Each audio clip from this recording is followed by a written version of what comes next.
यहाँ पे जो मीटिंग का आयोजन किया गया है, जिसमें तमाम हमें नजर जो आ रहे हैं युवा लोग हैं और कुछ हमारे गार्जियन सिद्धियाँ। देखिए, आज की युवा और कहीं ना कहीं देश के प्रधानमंत्री खुद नरेंद्र मोदी कहते हैं कि भारत देश जो विश्व का सबसे युवा वाला देश है, और इसी देश में कहीं ना कहीं युवा आज भटक रहे हैं, गलत रास्ते को अपना रहे हैं, उनको रोजगार नहीं, और जिनके पास रोजगार था 2014 से, यानी 9 साल में जो कांग्रेस पार्टी है इसने बीजेपी जो आई इसने बर्बाद करने का काम किया। बात करेंगे 2014 से पहले की। आज यहाँ से नजदीक में ही चैनपुर बाजार है, हर कोई साग सब्जी खरीदने जाता होगा, दाल आटा खरीदने जाता होगा, चीनी खरीदने जाता होगा। पहले वही चीजें कहीं ना कहीं 120 रुपए का जो आज के समय में टमाटर है, वो कल के समय में यानी 2014 से पहले 2014 तक वही टमाटर 10 रुपए 15 रुपए हुआ करता था। जो आज हरा मिर्चा कहीं ना कहीं 200 रुपए केजी है, जो आज पेट्रोल कहीं ना कहीं 108 रुपए है, वही पेट्रोल किसी जमाने में 2014 के समय में 67 रुपए हुआ करता था। जो कहीं ना कहीं आज गैस सिलेंडर आप भरवाने जाते हैं तो 1200 रुपए लग रहे हैं, वही गैस सिलेंडर कहीं ना कहीं 2014 के समय 435 रुपए के आते थे। और उस समय नचनिया की नाच करने वाली स्मृति ईरानी जो आज कहीं ना कहीं मंत्री बन करके बैठी हुई, जो कि मोदी की खास मानी जाती है, रोड पे बैठ करके नाच किया करती थी, टमाटर का माला पहन करके, प्याज का माला पहन करके, और गैस सिलेंडर अपने सर पे रख करके। आज जब सारे युवा कांग्रेस के, देश के तमाम लोग जब वही स्मृति ईरानी को खोज रहे हैं, तो उनका पता नहीं चल रहा है कि मैडम है कहाँ। तो ये आज की स्थिति और परिस्थिति है। इसी बीच कहीं ना कहीं हमारे नेता, आम जनमानस के, देश के युवा नेता राहुल गांधी जब आवाज उठाए, संसद में आवाज उठाए, तो कहीं ना कहीं उनको डिस्क्वालीफाइड करने का काम इस हिटलरशाही नरेंद्र मोदी की सरकार ने किया। और अंततः कहीं ना कहीं फिर से उनको कल आप सभी ने सुना भी होगा, देखा भी होगा कि सूरत हाई कोर्ट ने जो कहीं ना कहीं उनका सजा था, उसको कहीं ना कहीं उच्च सदन ने भी उसको बरकरार रखने का काम किया। तो ये एक तरह से हिटलरशाही इस देश में चल रही है, और जो हिटलरशाही चल रही है ये ज्यादा दिन तक चलने वाली नहीं है। 2024 भी नजदीक है, 14 से 24 यानी 10 साल तक का एक समय होता है जो देश की 140 करोड़ आबादी है वो देख रही है कि किस प्रकार से बरगलाने का काम। जब ये सत्ता में आने वाले थे 2014 में, तो इन्होंने कहा था कि हर साल युवाओं को 2 करोड़ रोजगार देंगे। सवाल है कि 9 साल हो गए, 18 करोड़ युवाओं को रोजगार मिलना चाहिए, मिला कितना? 1 लाख भी नहीं मिला, बल्कि नोटबंदी से, जीएसटी से करोड़ों युवाओं के रोजगार चले गए। और ये रोजगार छीनने वाली सिर्फ और सिर्फ है तो बीजेपी है, मोदी सरकार है, हिटलरशाही सरकार है। आज हमारे नेता राहुल गांधी आपको रोड पे नजर आ रहे हैं। आज सुबह उनकी एक तस्वीर देखी गई, खेत में जाकर के धान के यानी खरीफ का समय चल रहा है, हरियाणा के सोनीपत में रुपाई कर रहे थे, किसानों के बीच जाकर के ट्रैक्टर चला रहे थे। सोचिए, अब राहुल गांधी कहीं ना कहीं फ्री हो चुके हैं, हर युवा से मिलने जा रहे हैं, मोटरसाइकिल गैरेज में करोड़ मान चले जाते हैं अचानक, वैसे ही आज अचानक वो कहीं ना कहीं सोनीपत पहुंच जाते हैं। इसके बाद कहीं ना कहीं ट्रक में सफर करते हैं, वहां के ड्राइवर जो उनका हाल चाल जानते हैं कि ट्रक में ड्राइवरों की स्थिति क्या होती है, किस प्रकार से अपने जीवन को कहीं ना कहीं व्यतीत करते हैं, तमाम तरह के सवाल होते हैं। और जो आम आवाम है उससे अब हमारे नेता राहुल गांधी संपर्क कर रहे हैं, और ये माना जा रहा है, खुद आरएसएस ने जो सर्वे किया उस सर्वे में खुलासा होकर का है कि 64% लोग चाहते हैं कि देश के प्रधानमंत्री राहुल गांधी बने। क्यों? क्योंकि इस सरकार से अब आम आवाम जो है दुखी हो चुकी है, झेल चुकी है।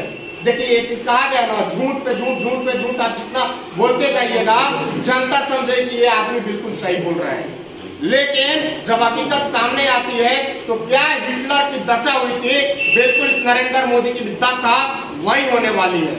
आज आप सुन रहे होंगे कि कहीं ना कहीं महाराष्ट्र में, जैसा कि बताए, ये भी बताए कि महाराष्ट्र में किस प्रकार से तोड़ मरोड़ करके सरकार बनाई गई। जहां पे अगर विधायक नहीं खरीदे जा रहे हैं, वहां पे इनके पास ईडी है, सीबीआई है, इनकम टैक्स है, बहुत सारे विभाग है।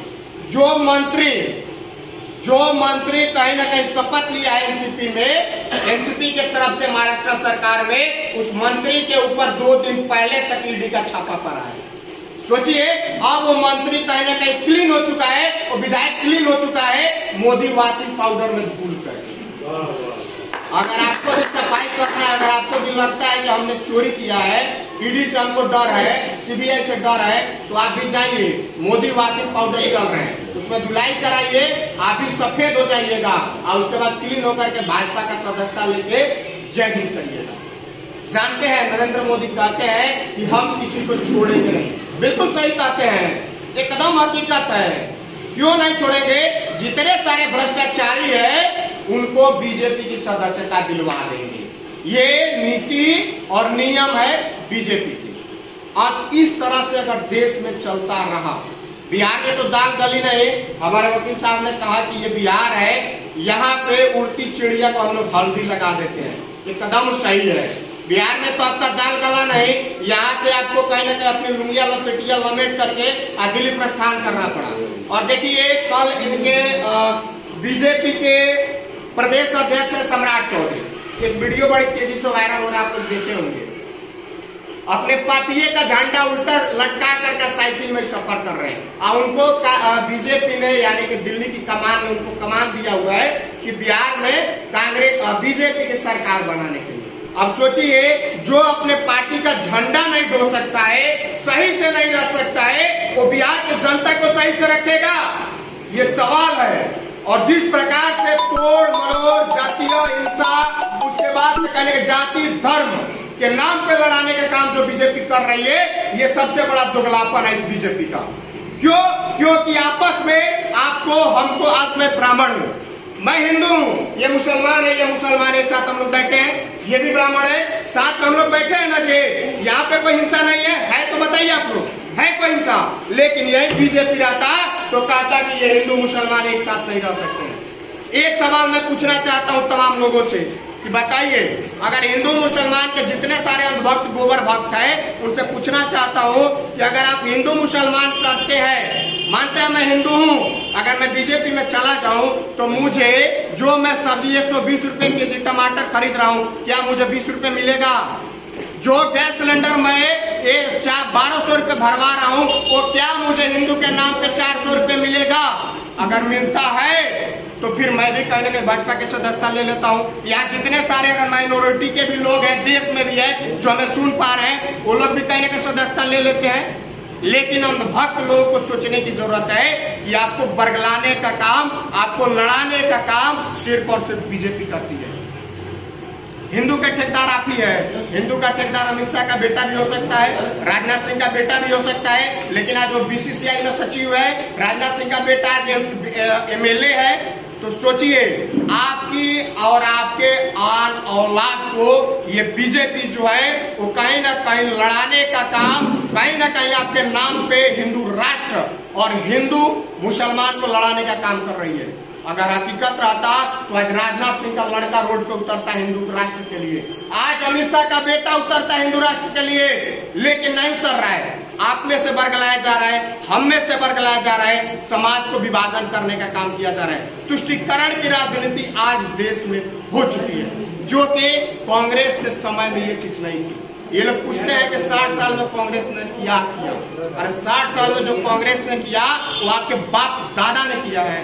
जिस समय आप कहीं ना कहीं बोलते हैं कि हम रेलवे स्टेशन बड़गाम में चाय बेचा करते थे, जब चाय बेचा करते तो स्टेशन किसने बनाया था? बीजेपी ने बनाया था। आज आप कहीं ना कहीं रेल बेच रहे हैं, आप भेल बेच रहे हैं, सेल बेच रहे हैं, गेल बेच रहे हैं, हवाई एयरपोर्ट बेच रहे हैं, किसकी बनाया हुआ है? बीजेपी ने बनाया है, आरएसएस ने बनाया है, कांग्रेस ने बनाया है। ये कहावत कहा गया है ना कि अगर बाप ने बनाया हुआ है और उसको बेटा बेच रहा है और फिर वही बेटा सवाल पूछेगा कि बाबूजी तुमने किया क्या, तो उससे बड़ा मुठ कोई है? उसको अगर 4 चप्पल मारने में दोष है चचा, बताइए है? इस प्रकार की स्थिति आज के समय में इस देश में हो चुकी है। और मैं अंत में इतना ही अपील करूंगा, हमारे जितने भी युवा साथी है, जितने सारे यहाँ पे युवा है, गार्जियनशिप बहुत सारे लोग हैं, एक ही अपील है कि प्लीज इन चीजों से बचिए और देश में अमन, शांति, चैन, रोजगार देने वाली सरकार, महंगाई पर रोकथाम करने वाली सरकार को लाइए और इस बीजेपी को उखाड़ फेंकने का काम करिए, जो 60 साल अब की नहीं, आपकी 100 साल बाद भी ये दिखाई पड़ेगा। में कांग्रेस।